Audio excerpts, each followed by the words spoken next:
Olá, pessoal! Sou a professora Patrícia Crivellari e dou aula de construções rurais na Unemate de Alta Floresta. Como vocês devem saber, hoje eu vou falar sobre técnicas construtivas. Vou compartilhar a tela com vocês. E aqui eu vou colocar já uma problemática, uma ilustração para a gente desenvolver o nosso assunto da aula de hoje. Paredes, fundações e elementos construtivos relacionados. Um dos diretores de uma empresa solicitou que você preparasse um documento apontando como deveria ser a fundação e de quais materiais deveriam ser construídos os elementos estruturais da construção rural. A fundação ideal seria direta ou indireta? Os pilares de sustentação deveriam ser construídos de madeira, metal ou concreto armado? As vigas que sustentam a estrutura da cobertura deveriam ser construídas com qual material? Uma informação importante que foi obtida junto à empresa que realizou a sondagem do terreno era de que o solo apresentava baixa sustentação por ser extremamente arenoso. Essa constatação pode afetar a escolha do tipo de fundação a ser adotada? Então, pessoal, para qualquer tipo de construção rural, nós precisamos levar alguns pontos em consideração. E por isso eu coloquei essa problemática para vocês começarem já a pensar no que nós vamos estudar na aula de hoje. O princípio de tudo é a locação da obra. Então, depois que você já fez um planejamento, já sabe o que precisa construir, nós vamos fazer a locação dessa obra. No projeto de implantação, a instalação sempre está referenciada a partir de um ponto conhecido e previamente definido. A partir deste ponto, passa a se posicionar ou locar no solo a projeção da instalação desenhada no papel. O alinhamento da estrada, um poste no alinhamento, um ponto deixado pelo topógrafo quando da realização do controle do movimento de terra. Pessoal, então aqui a gente não falou do projeto em si ainda, mas eu vou mostrar algumas ilustrações aqui para você ainda nesta aula. Mas eu vou falar um pouco mais sobre isso lá no final da disciplina. Aqui é um exemplo de um escritório simples, de um tipo que podemos encontrar na fazenda. E aqui temos um escritório, um almoxarifado, uma oficina, um arreamento, um abastecimento, em um local aqui apropriado, mais afastado, e aqui para verificação e depósito de lubrificantes, aqui um outro tipo de depósito. Isso é uma planta baixa. Então, a gente vê aqui já todos o dimensionamento dele, e aqui nós vemos um corte dela, um corte dessa planta baixa. Mas a gente vai falar um pouco mais para frente, beleza? E peguei aquela minha planta baixa e loquei, fiz a locação dessa obra. Então, o que é locação? Nada mais do que eu delimitar aonde será feita essa minha obra, o espaçamento ali, as dimensões que ela deverá ter. Em conseguinte, eu vou fazer aqui o nivelamento do meu solo. Então, é o processo de transferência dos elementos da planta baixa para o terreno em que será realizada a obra. Mas temos que tomar certo cuidado, porque qualquer erro durante esse procedimento pode causar danos a elementos estruturais, gerando trincas, fissuras e até mesmo o colapso da obra toda.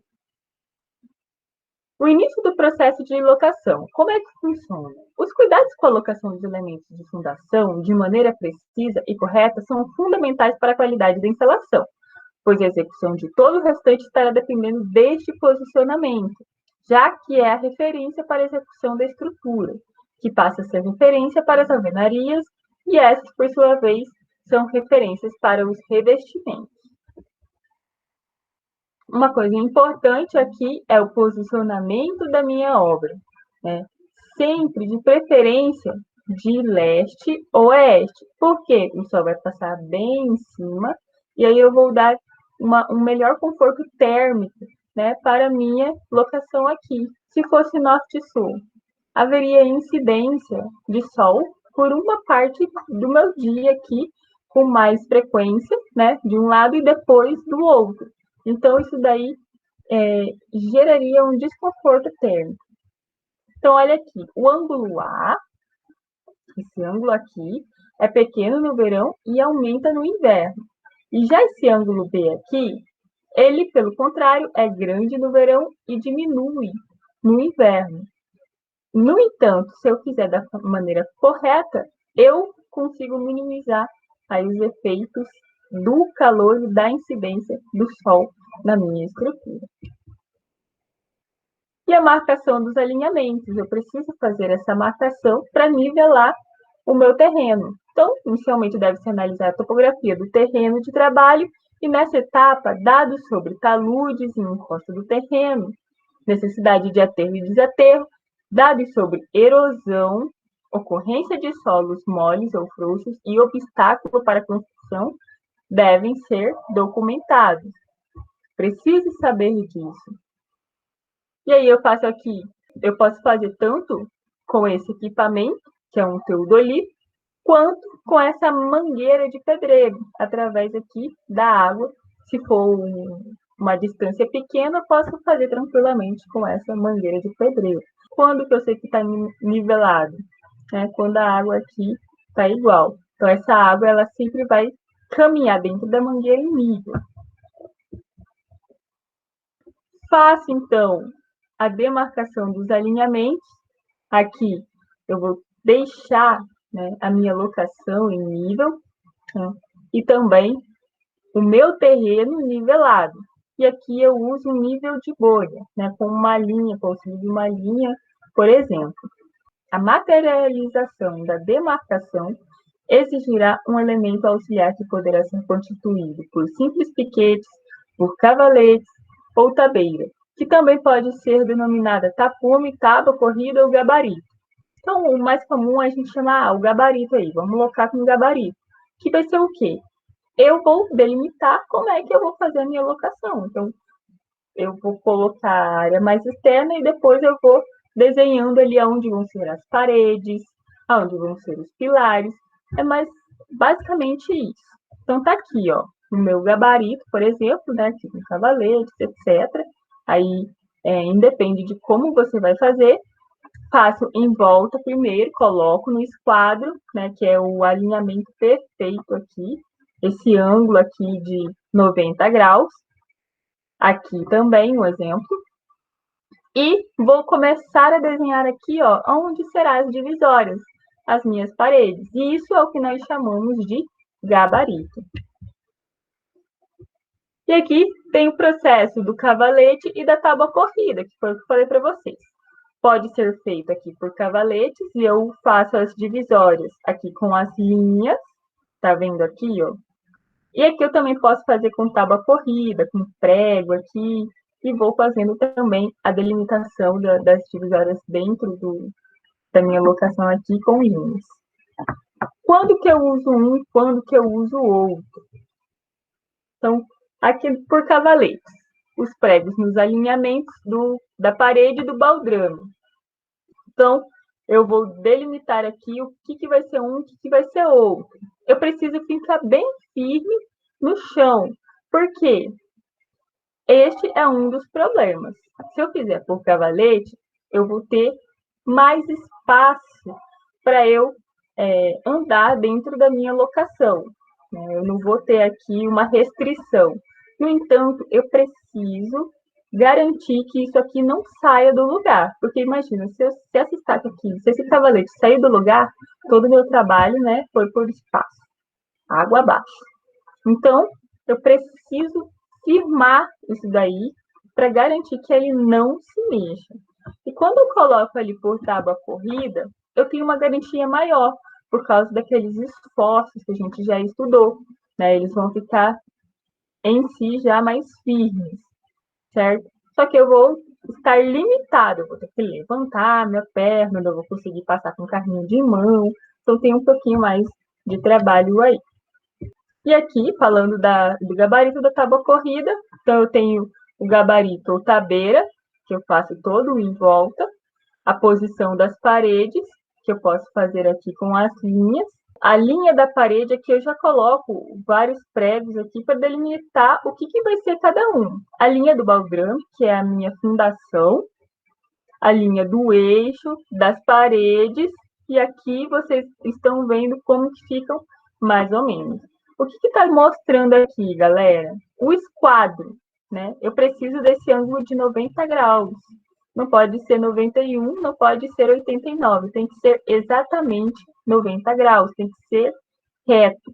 A distância daqui até aqui, nesse outro ponto, tem que ser exatamente igual a daqui, desse outro ponto meu aqui até do outro lado, certo?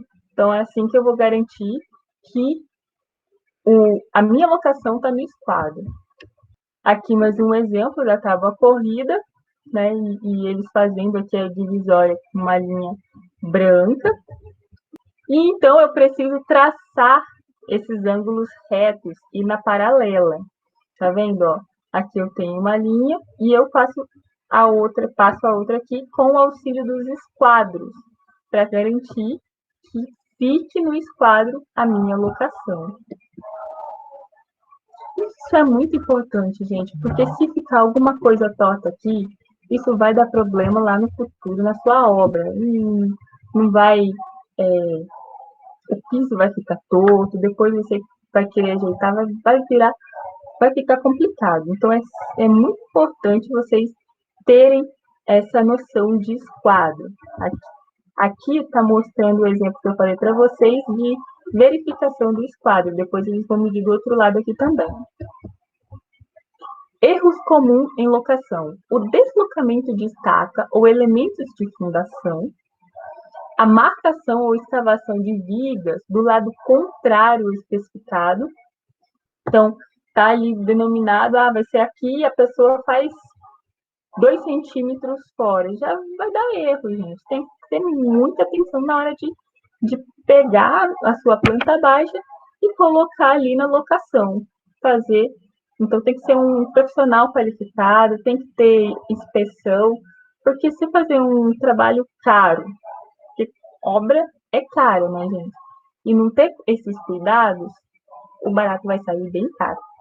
Marcação dos eixos não paralelos, marcação das distâncias dos eixos entre si com diferença, né, que não deixa de ser aí uma marcação fora de esquadro, gabarito sem nivelamento, marcação dos eixos sem esquadro, que é aquilo que eu já comentei para vocês.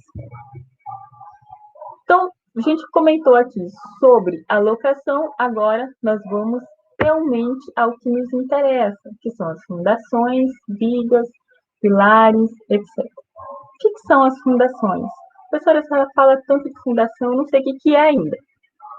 É a parte da estrutura que irá transmitir e distribuir todas as cargas da edificação. Vamos imaginar uma árvore. Então, a gente pode considerar que o caule é o nosso pilar, a base, o solo ali, seria uma viga, as ramificações lá em cima seria uma laje e as folhas um telhado. Para ficar mais ou menos. O que seria a fundação aí? As raízes. Então, eu preciso de uma raiz forte para aguentar toda aquela estrutura. Entendeu, galera? Então, é isso que é uma fundação. Para uma definição de fundação ideal, é necessário conhecimento prévio do tipo de solo para saber sobre o comportamento esperado ao receber as cargas.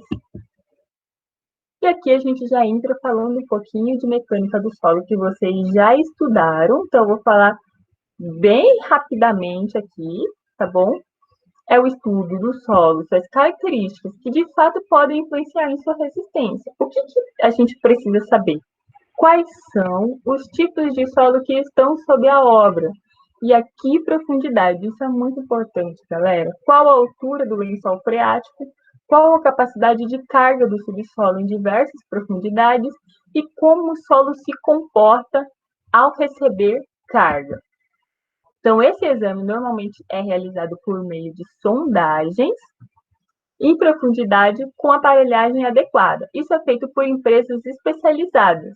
Então, através dessa sondagem, que pode ser feita tanto por trados manuais ou mecanizados, vai vir um relatório falando para você que tipo de solo que você tem.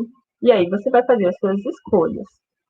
Então, os trados manuais mais utilizados são do tipo concha ou cavadeira e helicoidal, e trados torcidos e em espiral. É um dos processos simples, econômico e rápido para investigação de solo. Tá? Então, aqui vocês devem conhecer algum desses trados, eu coloquei só para exemplificar para vocês, tá bom? E os trados mecanizados são muito utilizados para a determinação de fundações profundas. É um processo limpo, de fácil transporte, que requer pouca mão de obra na operação.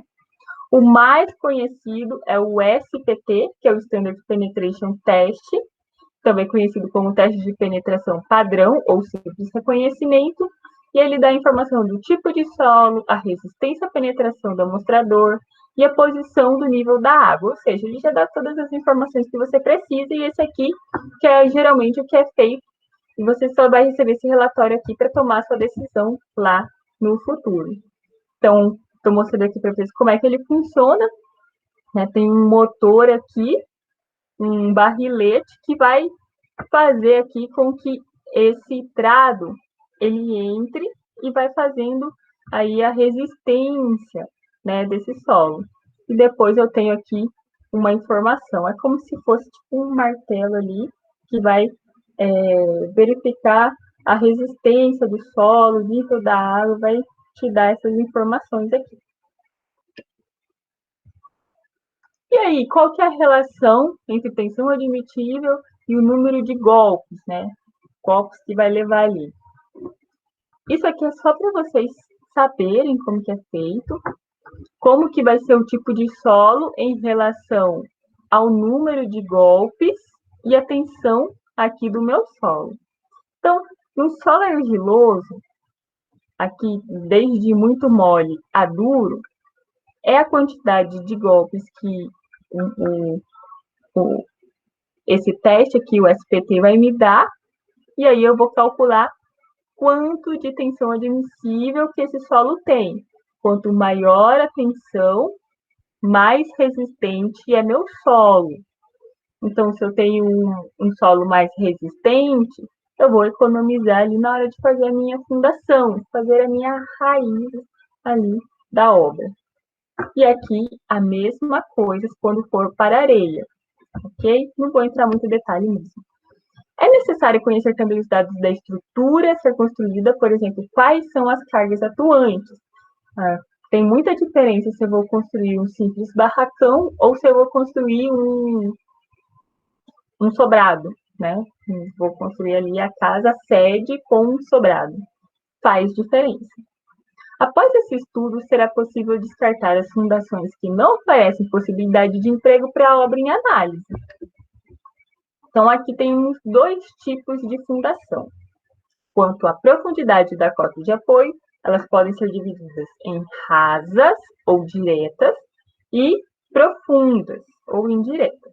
Que rasas e diretas significa que essas rasas são de até 2, alguns livros trazem como 3 metros de profundidade, e as profundas quando são mais de 2 ou 3 metros de profundidade. E aqui, em relação à transmissão de cargas, que são as diretas, a transmissão de carga para o solo é feita pela base, e as indiretas é feita pela superfície lateral. Então, essas diretas, elas são úteis em solos resistentes, seco ou naturalmente compactados, e elas geralmente são bem mais baratas. E agora que eu coloco para vocês quais são os tipos de fundação que pode ocorrer. E daqui a pouco eu já venho com exemplo, tá, galera? Então, as diretas rasas são principalmente as sapatas e os radiers, também o baldrame, que é uma viga de fundação, tá? Ele não tá aqui, mas daqui a pouco eu vou mostrar para vocês. As sapatas podem ser corridas, isoladas, associadas, alavancadas, e o radier é como se fosse uma laje. As diretas profundas, que são os tubulões, pode ser a céu aberto ou com ar comprimido, e as indiretas, as estacas principalmente, tanto a de concreto moldado em loco, quanto as pré-fabricadas. E aqui tem uma diferença entre as duas que depois também vou comentar. Então, a estaca de concreto, ela pode ser de broca, escavada, hélice contínua, barrete, Strauss, Frank. E as pré-moldadas pode ser de concreto pré-moldado, estaca de aço e de madeira. Aqui. Agora vocês vão começar a entender como é que funciona essa estaca, onde é que eu coloco ela. Então, temos a sapata aqui, que é uma direta, um tubulão, que é uma direta profunda, que é pouco utilizado, mas pode ser utilizado também. E as estacas de pré-moldado, Frank e hélice contínua, que geralmente, gente, são feitos para prédios, para grandes construções. Dificilmente vocês vão ver isso aqui numa construção de fazenda. Muito difícil. Mas a professora tem que ensinar vocês que tem esses tipos de fundações aqui. Diretas. Então, eu tenho a parede aqui e eu tenho embaixo uma sapata corrida. Ela pode ser tanto nesse formato aqui, né, mais retangular, ou de forma trapezoidal, mas também pode ser associados, quando eu tenho aqui mais de um pilar, né, na mesma sapata. Aqui, quando é parede, não tem um pilar em si para essa sapata corrida. Aqui nós temos uma sapata alavancada e um radier. Qual que é a diferença desse radier, né, para essas sapatas aqui? Então, a sapata é quando eu tenho uma fundação, então eu tenho meu solo assim e eu tenho aqui embaixo uma sapata. O radier, ele vai ser uma laje, vai pegar ali a minha fundação, a minha construção inteira, tá vendo aqui? Então, tudo isso aqui, ó, vai ser a minha construção. Ela é uma laje, seria o piso embaixo do meu piso ali que eu vi. Então, é uma laje de concreto armado de aproximadamente 8 a 10 centímetros de espessura. E aqui está o tubulão, que é uma fundação direta profunda, e a gente não vai comentar muito sobre ele, tá? Mas tem um exemplo aqui para vocês. Então, temos o radier aqui, ó, tá vendo? Eu tenho o piso aqui, e isso aqui, ó, que é o meu radier. É uma laje que vai sustentar toda a minha casa, todinha ela. Este é o meu radier e aqui é a minha sapata. Então, as fundações sempre vão ficar embaixo do solo, galera. Então, eu tenho aqui um terreno em nível, resistente, né, compactado, seco. Então, ele não vai ter problema. Eu vou usar uma fundação rasa, que é mais barato. Aqui ele utilizou uma sapata. Quando eu tenho um terreno declivoso, né, que tem, pode ocorrer desmoronamento, pode ser sofrer enxurradas, eu preciso de uma fundação resistente. Então, eu vou fazer uma fundação aqui indireta com estacas. Então, essas aqui são as minhas estacas. Todas as fundações diretas são alicerces. Quando concentramos as cargas em blocos isolados, denominamos sapatas isoladas ou simples. Quando distribuímos as cargas em um elemento estrutural abaixo de todas as paredes, denominamos sapata corrida. Então, ó, aqui nós temos uma sapata corrida, tá vendo? Ó, aqui, continuação dela. Aqui, galera, temos uma sapata simples, tá vendo? Então, elas são diferentes. Sapatas simples, sua desvantagem é que necessita de uma viga baldrame. Professora, que é isso? Essa viga aqui, ó, que vai dar apoio à minha sapata. Para travamento horizontal e com pilares de sustentação. Então, eu tenho as vigas aqui embaixo, que eu chamo de baldrame, assim embaixo aqui, e em cima que é a minha viga ali, que vai servir para o meu telhado, para minha laje em cima também, se tiver. E aqui, os meus pilares. Viga de fundação ou baldrame, que é essa daqui, é utilizada como fundações rasas e econômicas em terrenos firmes cujas cargas são pequenas. O baldrame é uma viga construída em uma vala pouco profunda, capaz de suportar as cargas de uma construção, transferindo-as para o solo. Então, está aqui o exemplo, né, construindo. Aqui não dá de ver exatamente, tá? Mas a gente supõe que seja uma sapata aqui embaixo, tá? E corrida. A gente supõe, mas não dá de ver se o cara fez só uma sapata aqui e colocou as vigas baldrames, né? Seria, nesse caso, essas baldrames aqui. Ou se tudo aqui embaixo é uma sapata corrida, tá bom? Mas seria mais ou menos isso, para ilustrar para vocês. Um baldrame aqui, essas vigas, para dar sustentação a toda a minha construção, toda a minha obra. E aqui é o cara utilizando aqui já os blocos de concreto, que a gente já estudou, né, galera? E subindo já as paredes. Então, nesse caso aqui, quando se utiliza bloco de concreto, às vezes nem pilares precisa colocar, dependendo do tamanho da minha estrutura, né, da minha obra. Aqui, utilizando aqueles tijolinhos maciços, que a professora também já falou. Tá vendo, ó, como que faz? E aqui ele também utiliza para fazer uma parede mais espessa, né? Provavelmente ele vai preencher isso aqui com concreto, né? E aqui, ó, as armações para fazer os pilares. Tá vendo aqui, ó? Concreto, argamassa, né? E os pilares subindo aqui. Fundações profundas indiretas. Então, aqui um exemplo das estacas cravadas. Então, a estaca pré-moldada, cravada, com auxílio de bate-estaca. Então, tem uma estaca aqui, eu vou, ó, pá, pá, pá, bater nela até ela entrar todo no solo. Né? Uma pré-moldada aqui já está pronta, só vou lá, coloco ela lá e fico batendo. Né? Eu tenho aqui um bate-estaca, eu tenho o nível do terreno, e essas são barras estruturais introduzidas no solo. São introduzidas até que a peça não apresente mais penetração do solo. As estacas podem ser de madeira ou aço ou concreto. Isso aqui é muito utilizado quando se vai fazer pontes, galera. É exatamente isso aqui, ó. Como que vai fazer a ponte? A pessoa não vai lá, né, separar o rio para poder fazer ali a sapata. Então, eles utilizam isso aqui, a bate-estaca, né? Com as estacas pré-moldadas. Faz isso aqui, vai lá bater, bater, bater, bater, até que não entra mais.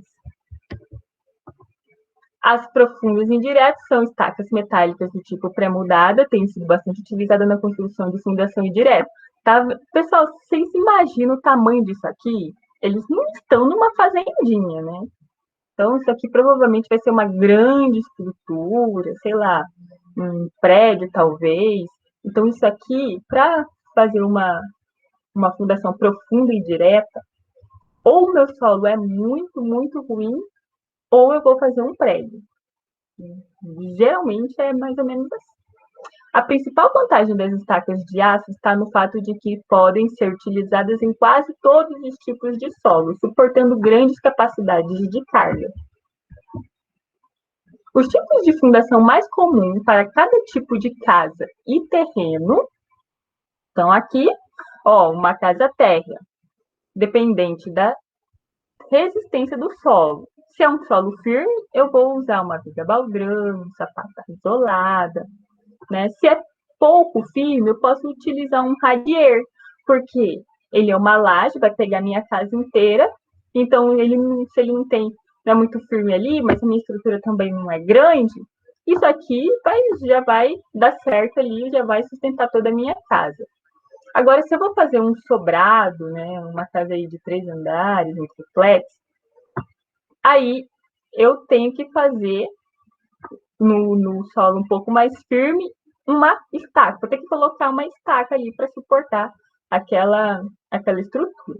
Mas se o solo for firme, ainda assim, se eu utilizar uma sapata e uma viga de fundação, ou se eu utilizar um radier, pode ser que dê certo ainda. Não vai afetar em nada a estrutura e vai ser ainda mais barato, né? Mas no caso de ser um solo muito arenoso, por exemplo, muito inclinado, eu vou ter que colocar ali estacas para garantir que a minha obra fique confiável. Aqui mais um exemplo para vocês de fundação. Então, o baldrame para casas térreas, solo firme e seco. O radier para terras e sobrados, porque ele vai fornecer uma maior resistência. E aí o solo pode ser menos firme em relação ao baldrame aqui. A sapata também pode ser utilizada tanto para casas térreas quanto para sobrado, só que para terras é um solo pouco firme. Se eu for fazer o sobrado, tem que ser um solo bem mais firme, né? Porque a estrutura é maior. E aqui são as indiretas. Então, quanto maior for a minha estrutura, né? Mais requintado vai ter que ser a minha fundação, mais segura. Então, eu não vou entrar muito em contato aqui, ó. Só para vocês verem aqui que as pontes e viadutos são utilizados em estacas, tá bom? Então, pessoal, eu vou finalizar aqui para o vídeo não ficar muito comprido. Daqui a pouco eu entro falando aqui das vigas, pilares e etc.